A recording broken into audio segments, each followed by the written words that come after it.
través de la señal de Radio Nuevo Mundo, presentamos el programa Academia Libre, un espacio que sintoniza con la actualidad educacional, el desarrollo científico y el mundo de las artes. Aquí la Universidad Pública pone sus micrófonos al aire. Con ustedes, David Evia.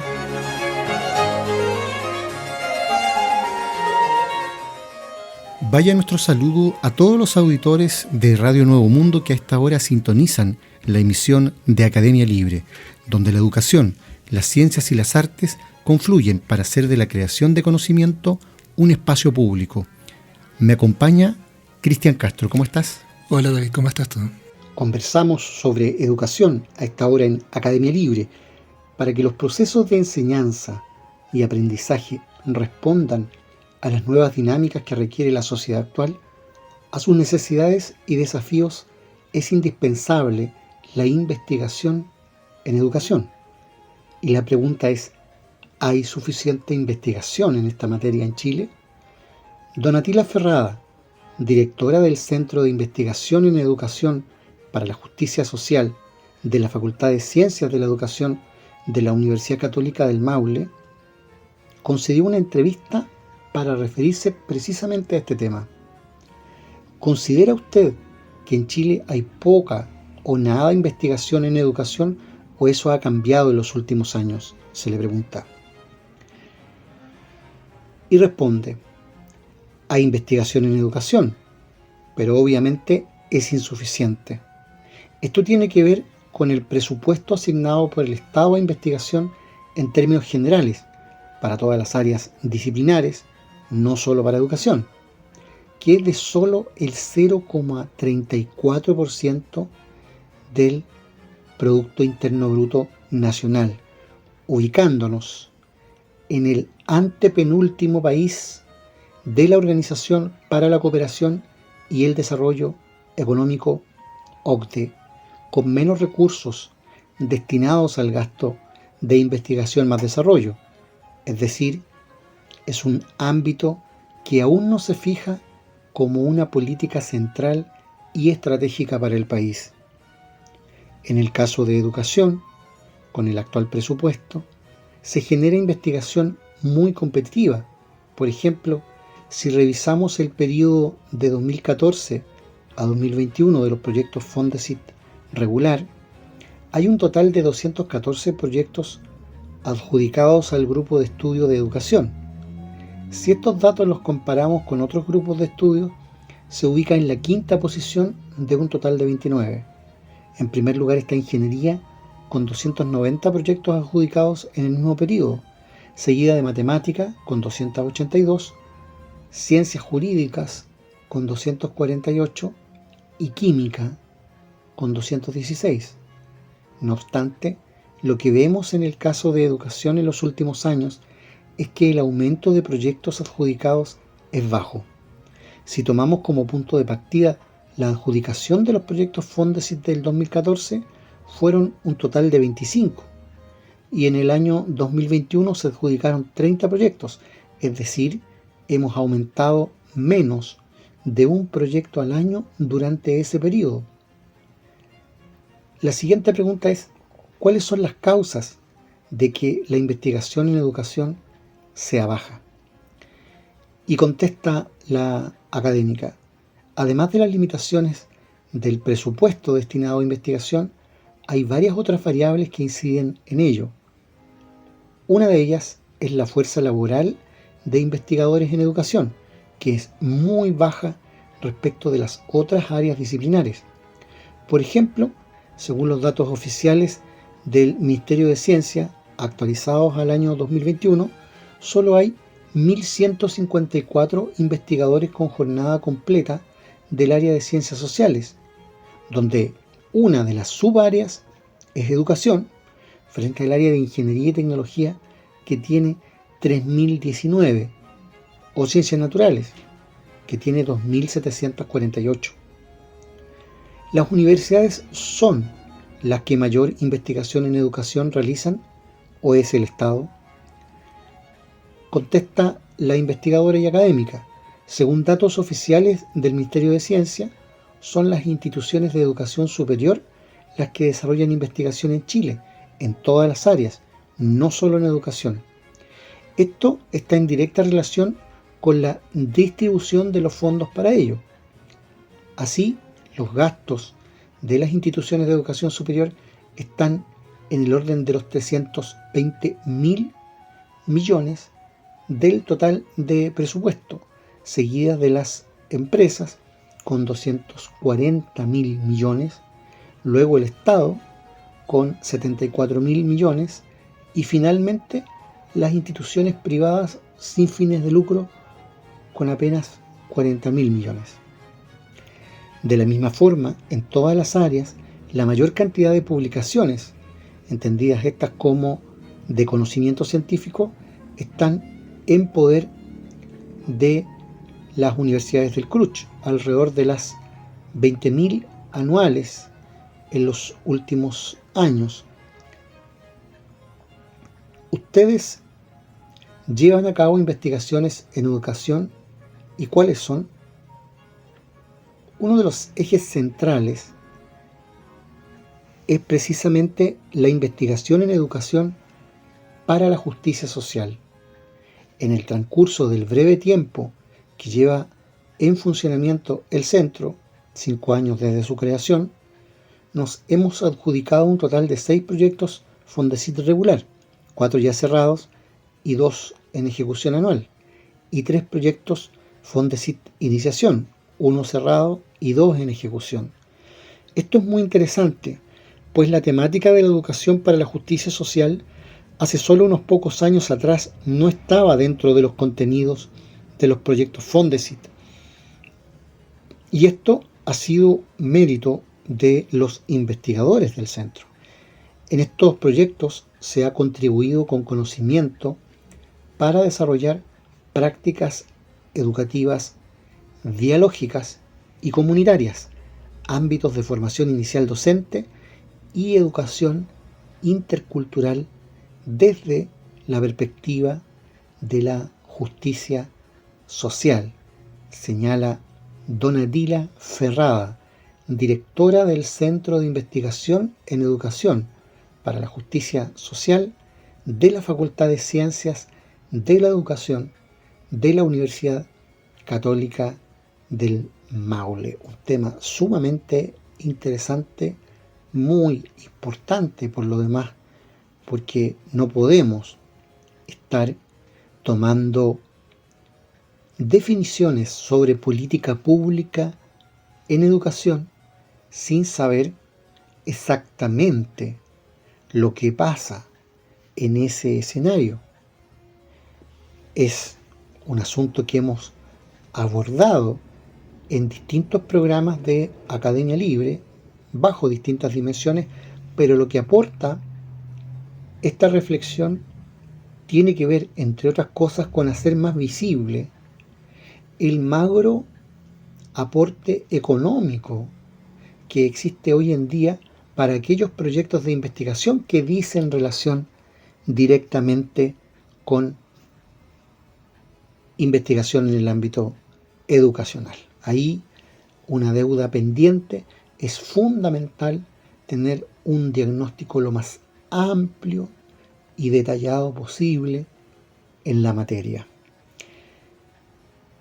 Si de educación se trata, las noticias siguen en ese frente, porque la crisis mundial producida por la pandemia de COVID-19 dejó en evidencia las grandes brechas educativas existentes en el país, acrecentadas en este contexto por, entre otros factores, la heterogeneidad de las capacidades y los recursos disponibles por parte de las comunidades educativas. A pesar de que estas disimilitudes se transformaron en los mayores retos para el sistema escolar, la necesidad de reducir las brechas educativas en Chile es un desafío que se ha extendido por años, exigiendo a las autoridades la promoción de políticas públicas enfocadas en esta temática para avanzar en una mayor equidad educativa. Alejandra Misala, doctora en Economía y actual prorectora de la Universidad de Chile, será parte del Congreso Internacional 2023, compartiendo su vasta trayectoria en la elaboración de políticas educativas en Chile.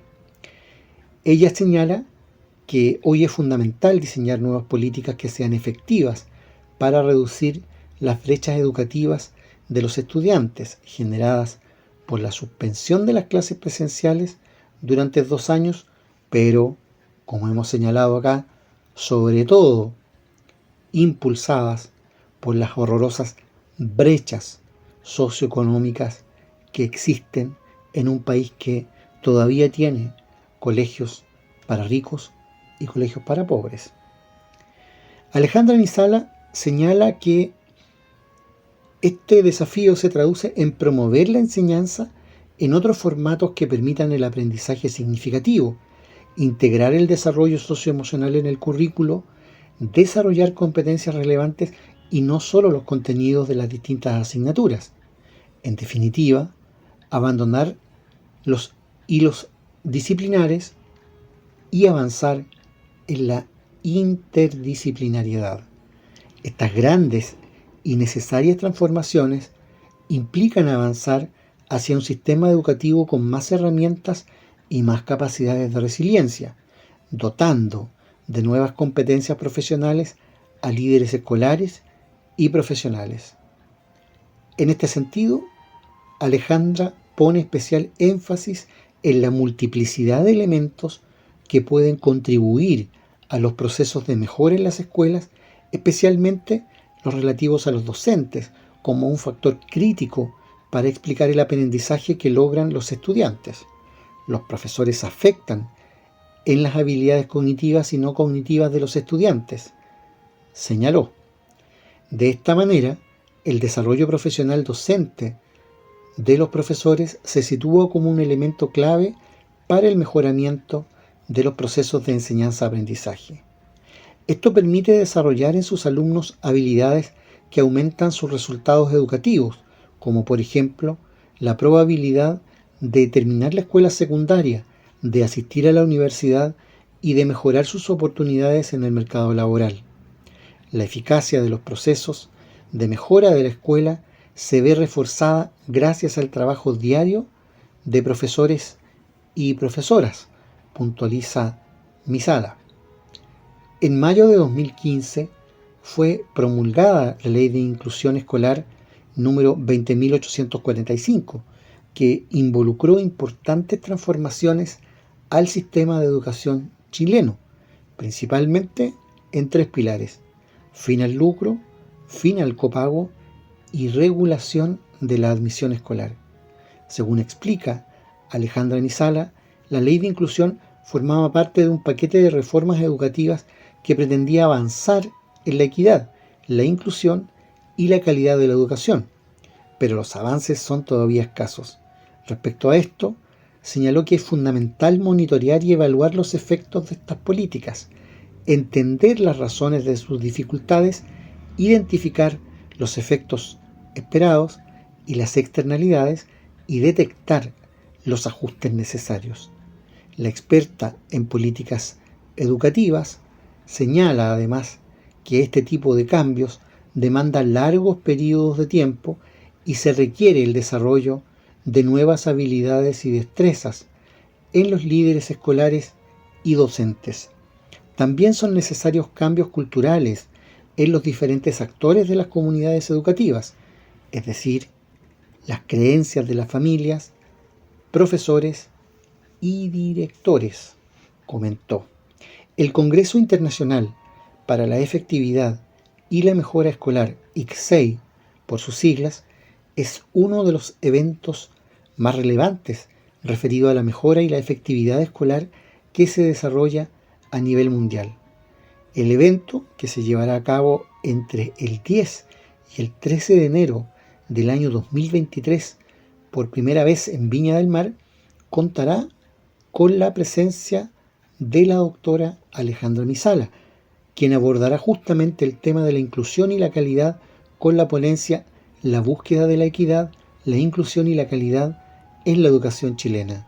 El Congreso contará con ponencias en inglés y con algunas con traducción simultánea y abordará temáticas relativas a reimaginar la educación del futuro post-pandemia a través de perspectivas globales y soluciones locales con foco en la innovación.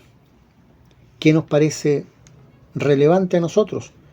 Subrayar de nuevo lo fundamental que es para cualquier política educativa cambiar los actuales ejes de injusticia social. De lo contrario, cualquier estrategia no será más que un recetario vacío en el peor sentido del concepto retórico.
Hablamos a esta hora en Academia Libre sobre actualidad en ciencia e investigación. Lo hacemos con Cristian Castro, quien nos proporciona cada semana las novedades en este plano. ¿Qué está pasando, Cristian, en materia de ciencia e investigación? Hoy hablamos sobre el análisis genómico de los restos de 13 individuos de Homo neanderthalis en 2 cuevas de Siberia y que estarían arrojando importantes antecedentes sobre su organización social. Los resultados acercan aún más a los neandertales y el Homo sapiens. Las familias neandertales vivían en pequeños grupos, pero no en comunidades completamente aisladas, ya que las mujeres principalmente migraban desde otras agrupaciones. Esto es lo que ha concluido un estudio internacional publicado en la revista Nature que ha analizado la secuencia genómica de 17 restos neandertales pertenecientes a 13 individuos distintos. Este trabajo supone el mayor número de muestras de Neandertal secuenciadas en un solo estudio. En los restos analizados y descubiertos en 2 cuevas de Siberia, se han encontrado múltiples familiares, entre ellos un padre y su hija adolescente. La investigación concluye que las comunidades que habitaban ambas cuevas parecen haber sido un pequeño grupo de parientes cercanos que convivieron durante el mismo periodo de tiempo. Por primera vez, hemos sido capaces de secuenciar el genoma de múltiples individuos de una comunidad neandertal en Siberia. Es la foto más clara hasta la fecha de cómo se organizaba una comunidad neandertal, explica Laurits Skov, primer autor del estudio e investigador del Instituto Max Planck de Antropología Evolutiva. A pesar de que en los últimos años los estudios genómicos han proporcionado importante información sobre la historia de los neandertales, hasta ahora no se conocía mucho sobre la organización de sus comunidades. El primer trabajo sobre la secuencia genómica de Neandertal fue publicado en el año 2010, liderado también por investigadores del Instituto Max Planck de Antropología Evolutiva. Ahora, este trabajo del investigador Skov y su equipo supone un gran acercamiento científico a la organización social del Homo neanderthalis. Nuestro estudio proporciona una idea concreta de cómo podría haber sido una comunidad neandertal. Hace que los neandertales parezcan mucho más humanos, dice Benjamin Peter, coautor de la investigación. El trabajo se centró en la zona sur de Siberia, una zona muy fructífera para la investigación del ADN, incluido el descubrimiento de los denisovanos en la famosa cueva de Denisova. Los investigadores analizaron estos restos neandertales provenientes de las cuevas de Chagirskaya y Okladnikov, a unos 100 kilómetros de la cueva de Denisova, habitadas por neandertales hace unos 54.000 años. Se identificó exitosamente el ADN de 17 restos neandertales, 7 hombres y 6 mujeres, de los cuales 8 eran adultos y 5 niños y jóvenes. En su ADN mitocondrial, los investigadores encontraron las llamadas heteroplasmias compartidas entre individuos. Las heteroplasmias son un tipo especial de variante genética que solo se mantiene durante un reducido número de generaciones. Con este método se identificaron los restos de un padre neandertal y su hija adolescente. También se encontró un par de parientes de segundo grado, un niño y una mujer adulta, que quizás podría tratarse de una prima, una tía o una abuela. La combinación de heteroplasmias de individuos relacionados sugiere que los neandertales de la cueva de Chagirskaya desarrollaron su vida en el mismo momento temporal.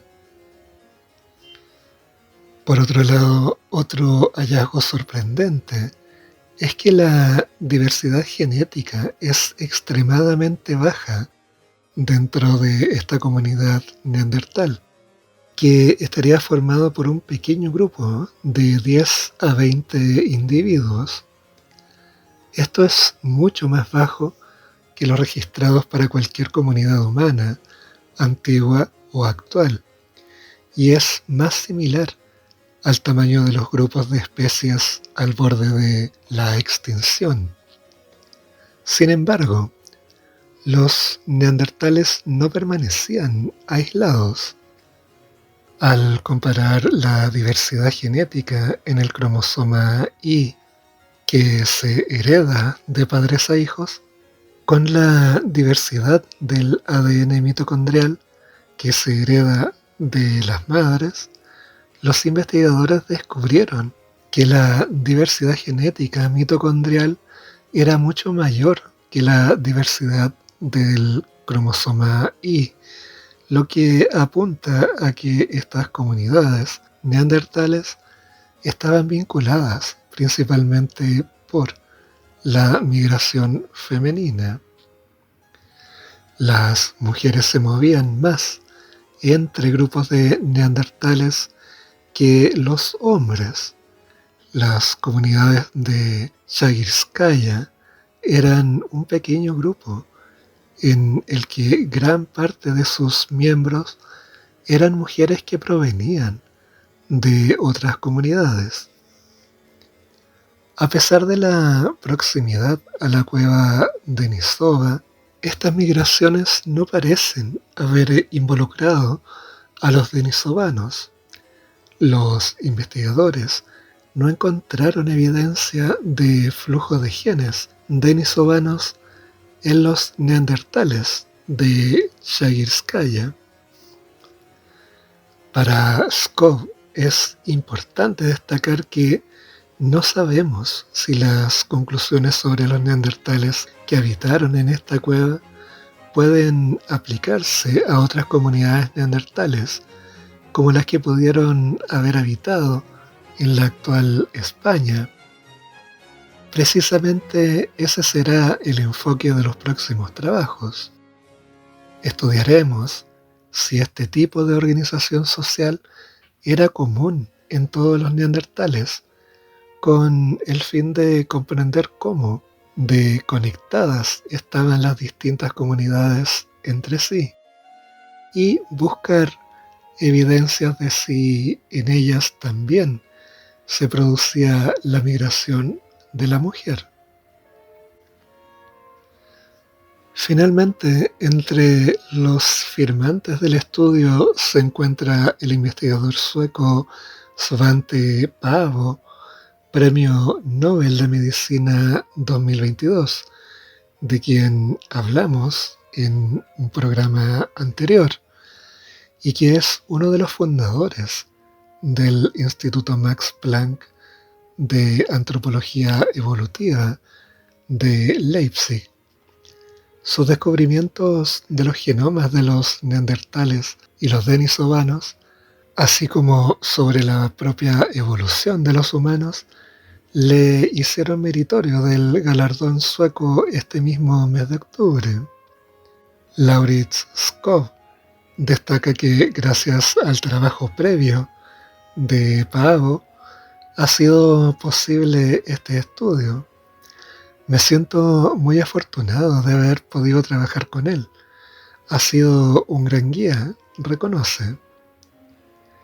En el estudio han participado investigadores e investigadoras de países como Australia, Austria, Canadá, Francia, Alemania, Israel, Italia, Polonia, Rusia y Reino Unido. Por lo tanto, se trata de un esfuerzo mancomunado que nos permite tener nuevos antecedentes de esta permanente construcción y reconstrucción de la historia de nuestros antepasados. Muchas gracias, Cristian, por ese reporte que nos deja al día en ciencia e investigación.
Conversamos sobre arte y cultura a esta hora en Academia Libre. Artistas de la región de los lagos, junto con exponentes de otras localidades del país, se reúnen en la 14ª Muestra Regional de Arte Contemporáneo de MAM Chiloé. Desde el pasado 15 de octubre y hasta el 15 de diciembre próximo, las salas del museo, ubicado en el Parque Municipal de Castro, se llenarán de obras de reciente producción, entre las que destacan el dibujo, la cerámica y la pintura. El paisaje, la cultura y las materias primas de Chiloé tienen fuerte presencia en esta exposición. En La Sed, de Gaspar Álvarez Requena, la greda chilota protagoniza parte de las piezas que, junto con la cerámica española, indagan en la manera en que los objetos portan memoria, tanto desde su materialidad como en su figura. Un dibujo infinito de líneas orgánicas es el centro de Dibujo Ecosistema, mural de Álvaro Oyarzún y Marlene Azócar. Su obra se va desplegando a la manera de los ecosistemas de hongos y líquenes, una estructura gráfica creada in situ, bajo los patrones de la naturaleza. Jenny Straussman presenta Chiloé Inspiración, una muestra de pinturas que reflejan su incesante búsqueda de la esencia y belleza del pasaje del archipiélago. El misterio envuelve otra porción de obras de la muestra regional. En Húmeda, Aníbal Rocha explota límites imaginarios a través de superposiciones, capas y brumas. Pía Cárdenas, Pizzi, en Serendipias, exhibe pinturas inspiradas en las presencias fantasmales y prefantasmales descritas por el poeta Oscar Jahn.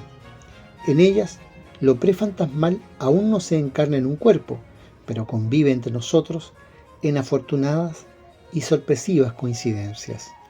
Las obras que presenta Evelyn Acuña en Imaginario se alimentan de un suceso casual, el encuentro del artista con un diccionario pequeño a la luz ilustrado desechado en la basura en plena pandemia durante el año 2020.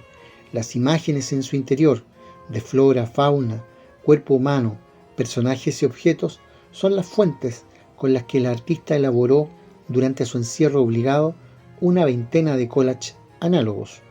Finalmente, Rafael Gendelman realiza su residencia en el MAM y presenta una exposición de factura audiovisual dentro de la muestra regional, como ganador del premio Fundación Casa 2022.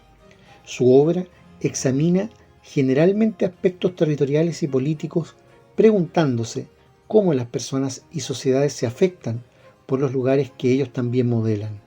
MAM Chiloé coordina y expone la segunda versión de Archipiélago Digital, innovador proyecto de vinculación coorganizado por el programa Centro de Creación SECREA de Castro y el gabinete del Ministerio de las Culturas, las Artes y el Patrimonio, que tuvo su primera experiencia en 2021.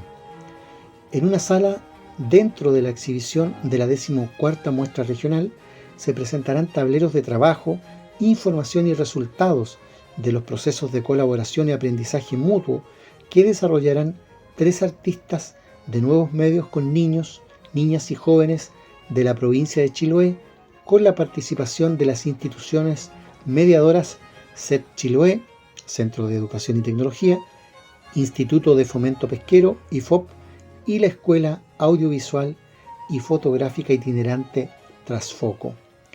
En esta ocasión, niños y jóvenes desarrollarán experiencias y procesos creativos en los que convergerán las artes, las ciencias, las tecnologías y la sustentabilidad junto a 3 artistas residentes en MAM Chiloé e invitadas a Archipiélago Digital: Cecilia Checa, argentina residente en Chile, Daniela Vera, connacional, y Sandra de Verducci, de Bolivia.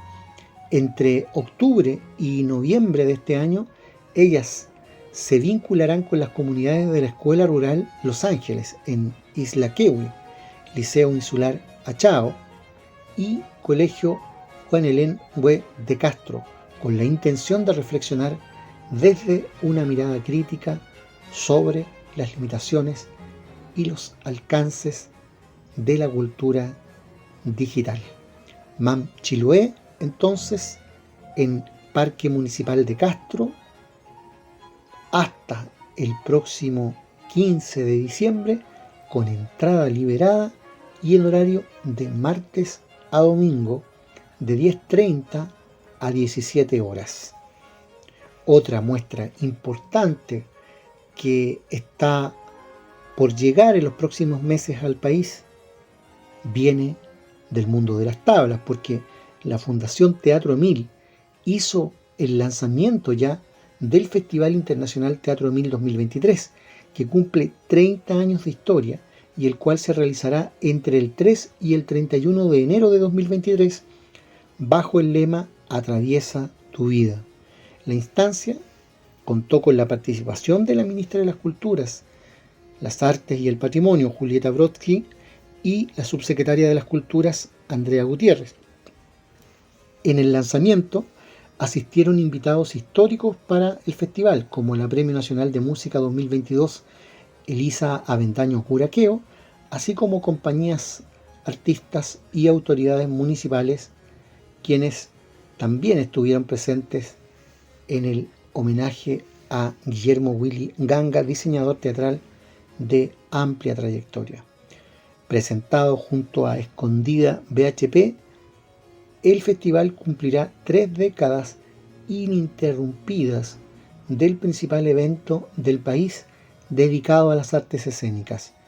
Cada Fundación Teatro Emil abre la convocatoria para los artistas chilenos y chilenas o artistas residentes en Chile que deseen participar del Festival Internacional Santiago Emil, y como se hizo en las 2 versiones anteriores, la programación será de tipo híbrido, considerando montajes presenciales y digitales.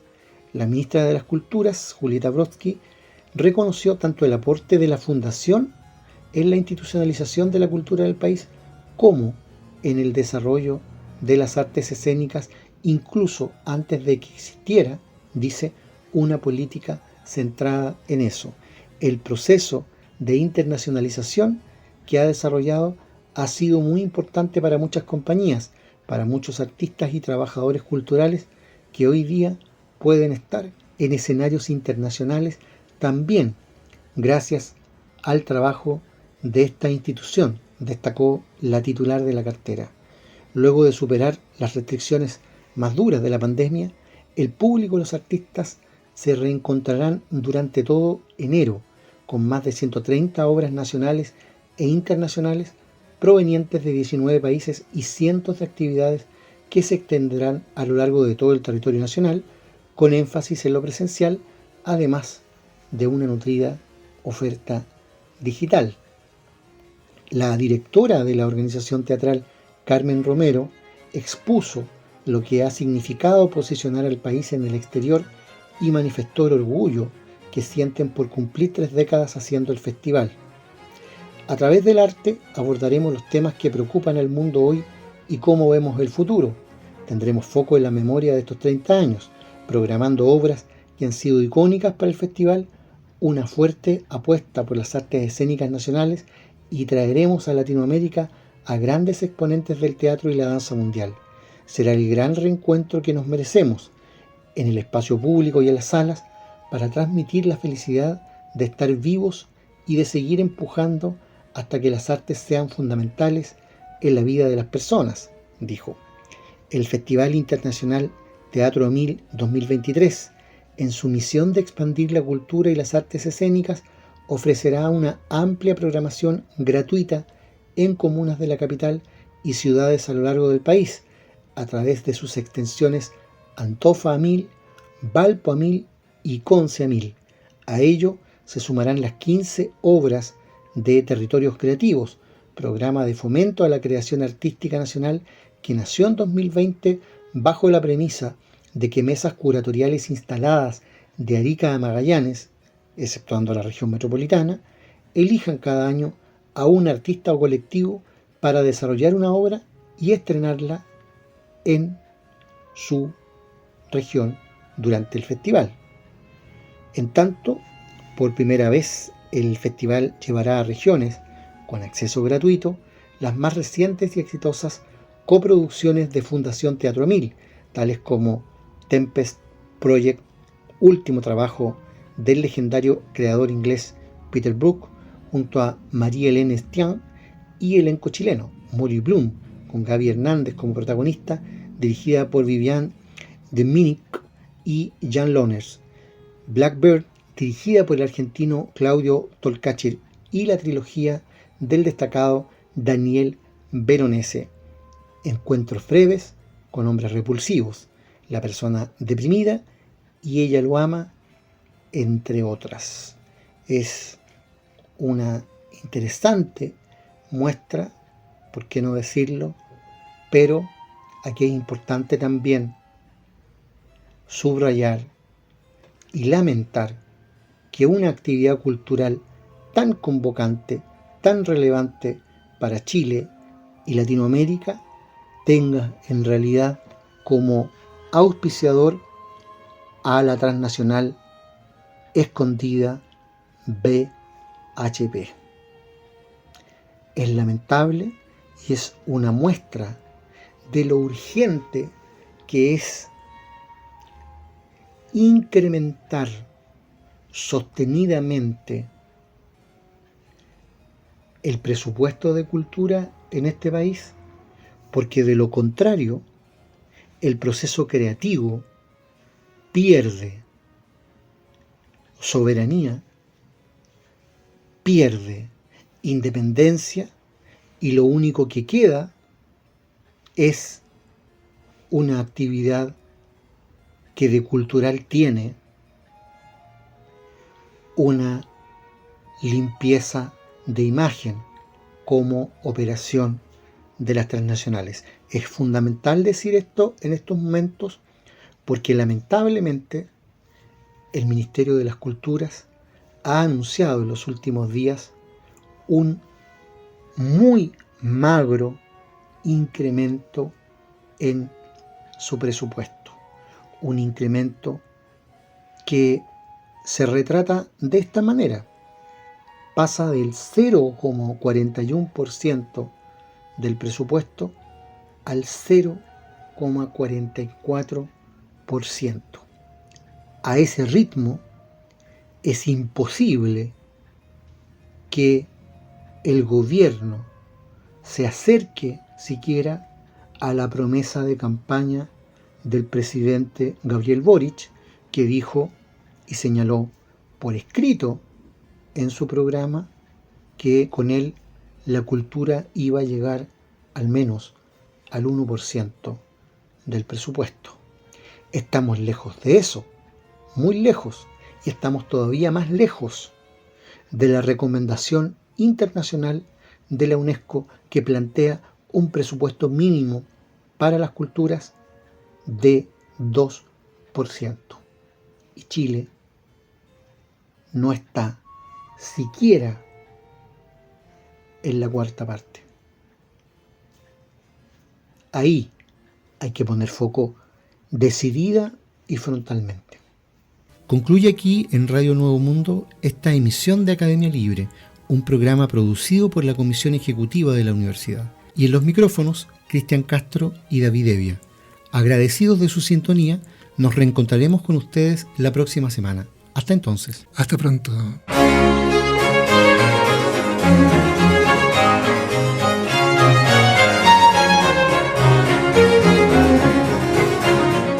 Concluye aquí este capítulo de Academia Libre, un programa que aporta miradas críticas a la construcción de la sociedad. Hasta una próxima oportunidad.